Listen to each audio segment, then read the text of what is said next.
What's going on, everybody? Welcome back to another episode of Whiteboard Wednesday, episode number 26. We actually got back on track, went back, counted our episodes, and wanted to just be accurate on where we're at. So if we do refer to episodes, you can find them easily. Apologize for the confusion over the last couple of months.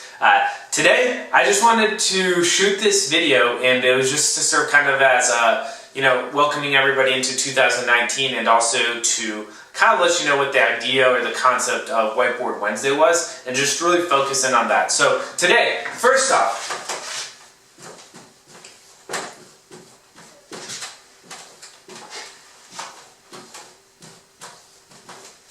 just want to say Happy New Year's, Happy 2019. Really, appreciate all the times that you guys have tuned in. For those of you who have come back, and for anybody who's watching now, thank you.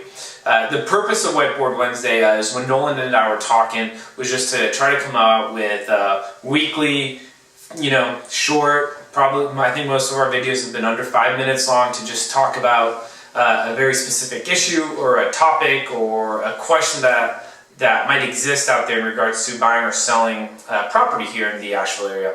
And so we've done topics that have ranged from like how to file an eviction to, what are revenue stamps and what are closing costs typically run, do you need a lease or not, and what's an estoppel letter, etc. So we're going to keep going. We're going to keep delivering this information this year. If you guys have any questions or any topics, anything you've ever been curious about when it comes to buying or selling a house here, let us know.